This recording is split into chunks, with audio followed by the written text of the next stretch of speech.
prepositional phrases as connectives. In this lesson, we will look at how to use prepositional phrases to modify clauses and thus connect ideas within sentences. What is a prepositional phrase? Well, a prepositional phrase consists of a preposition and its object. In this case, after is a preposition because it is followed by a noun. Of course, the preposition can also be followed by a noun phrase or a gerund in some cases. Notice that the prepositional phrase is not a sentence, so it cannot stand alone. It is followed by an independent clause. It is also possible to reverse the order. We may have the independent clause first and the prepositional phrase last.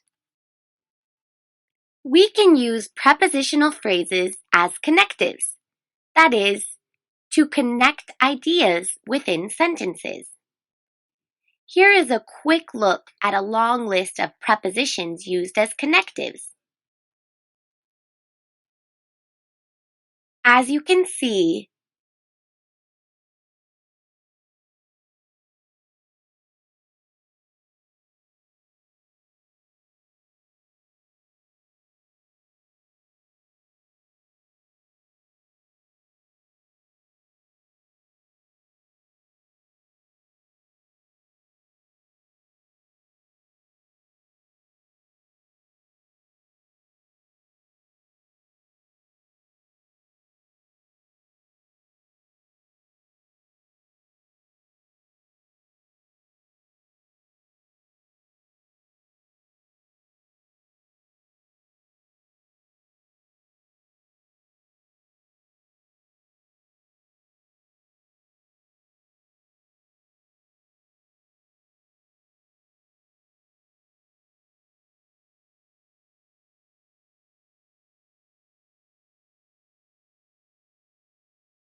spatial description, causation, unexpected result, example, contrast,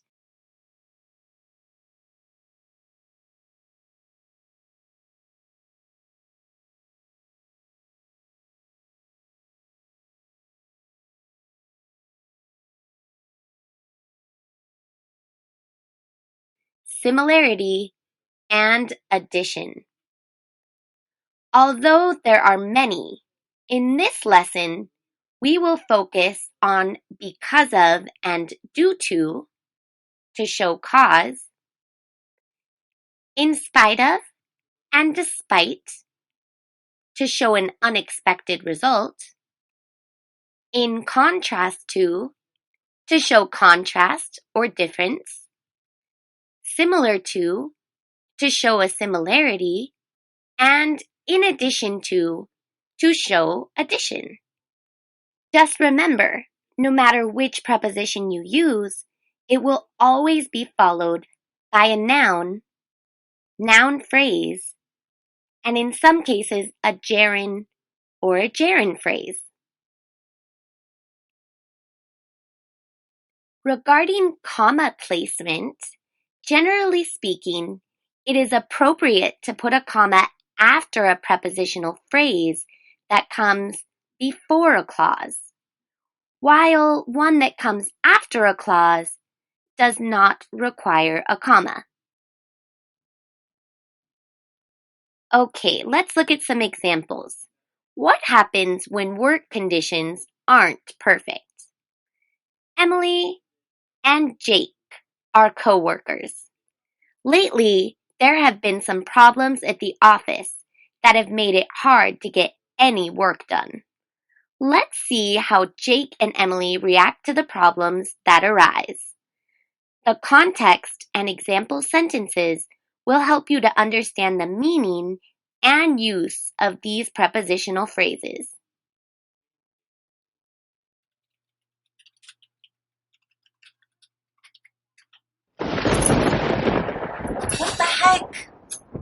Again, power outage?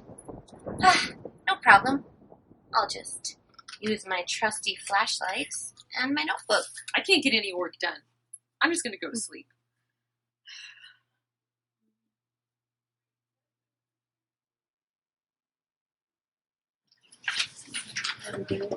The copier's broken. Now I can't do any work.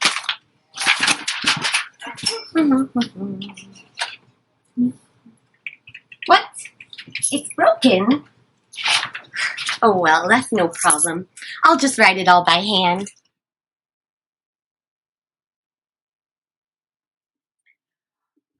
I know why you wanted to see me, Mr. Bossman, but I can explain.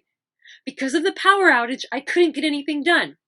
And due to the broken copy machine, I couldn't finish the project on time.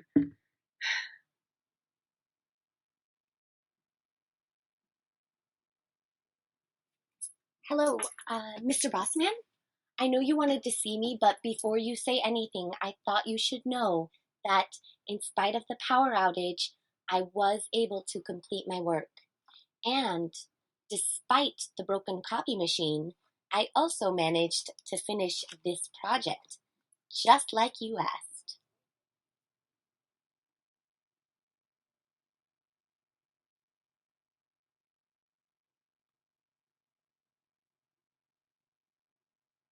Similar to Jake, Emily experienced many problems at the office. In contrast to Jake, Emily managed to complete her work.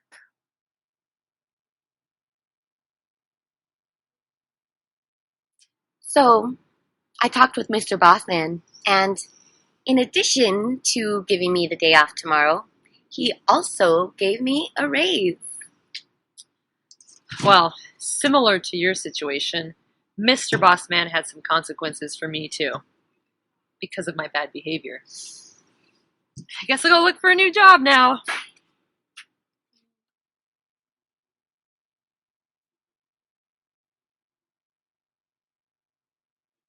In this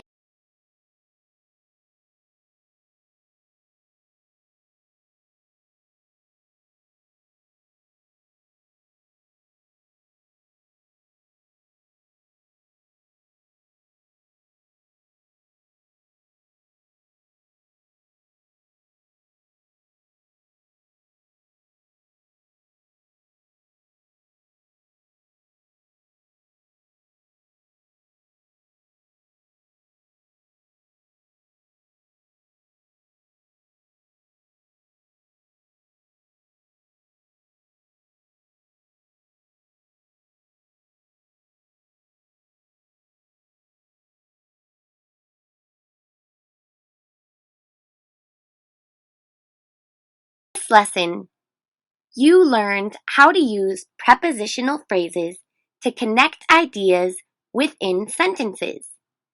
You saw many good examples of how to use prepositional phrases within a context. You also learned the rules for using commas with prepositional phrases. Thank you for listening. See you next time.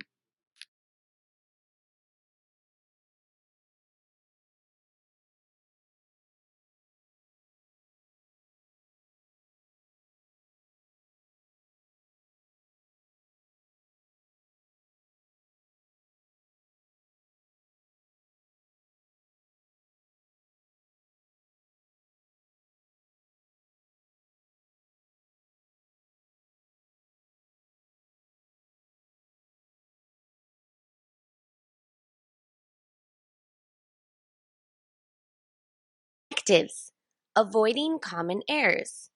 In this lesson, you will learn how to avoid some common errors that learners of English may make when using connectives in writing.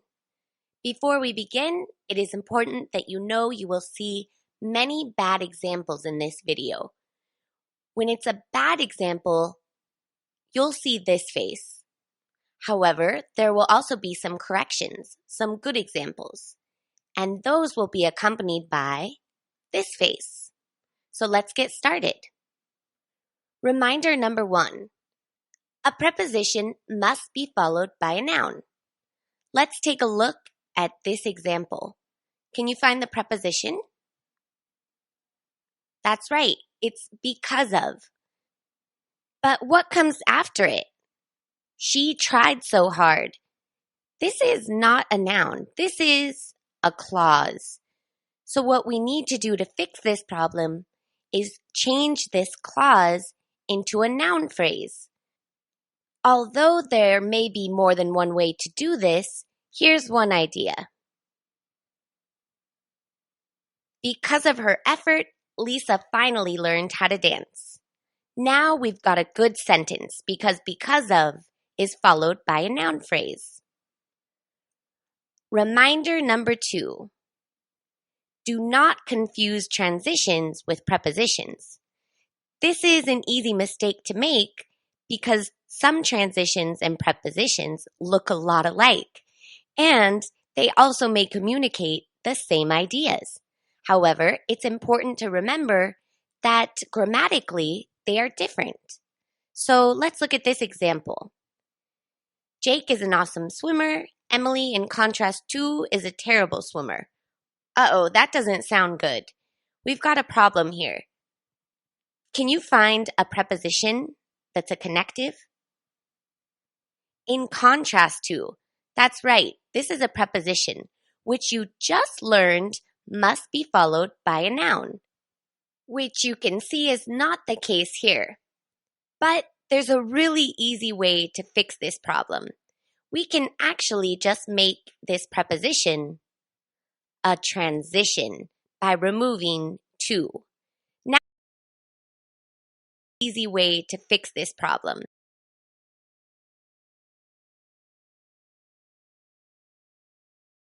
Learned must be followed by a noun, which you can see is not the case here. But there's a really easy way to fix this problem. We can actually just make this preposition a transition by removing to. Now we have a good sentence. Jake is an awesome swimmer. Emily, in contrast, is a terrible swimmer. Moving on to reminder number 3. Avoid fragments, which are incomplete sentences. Take a look at this example. The first sentence, there are many ways to enjoy the cold winter weather, is a good complete sentence because it has a subject and a verb. However, for example, making a fire is not a complete sentence and therefore cannot stand alone. We call this a fragment, which is not proper for writing. So, how can we make this a complete sentence? Again, there are many ways, but here's one way. Now, making a fire has become our subject. For example, making a fire is a good way to feel cozy. That's a complete sentence. Much better. All right, reminder number 4. It's related actually to the previous reminder. Avoid run-on sentences. Take a look at this example. We have 2 independent clauses joined by a comma and the transition however. But you know that we can only join 2 independent clauses with a coordinating conjunction. So we need to change this. We either need a coordinating conjunction or we need to make 2 sentences. Now, this is much better. That fancy coffee shop is expensive. However, the one by my house is very affordable. Great. Let's move on to reminder number 5. Perhaps you remember a comma, but it's in the wrong place. Be careful about comma placement. We can't just put commas wherever we feel like it. There's a special place for them, and you already learned about this in previous lessons. Here's a common mistake that learners may make. You see the comma here. It has been put after the preposition. However, it needs to come after the entire prepositional phrase. That is, after the preposition and its object. So where should we move it? That's right. Now that's much better. Due to the bad weather, the game was canceled. Okay, let's move on to the last reminder. One other error that learners may make is forgetting that although despite and in spite of mean the same thing and are both prepositions, in spite includes the preposition of, but despite does not. So you can see in this example, of is not necessary. Despite is simply followed by a noun. So let's go ahead and take that out. Despite the rain, we enjoyed our picnic. Much better.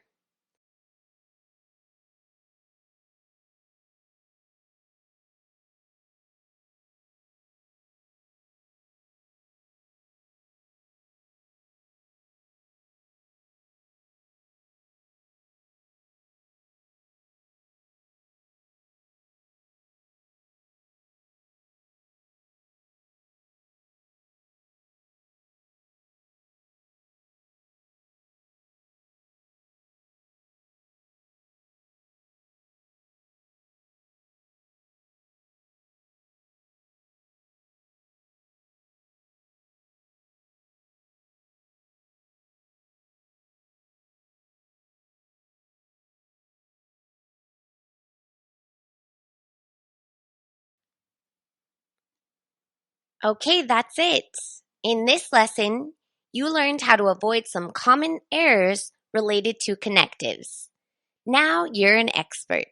Thanks for listening.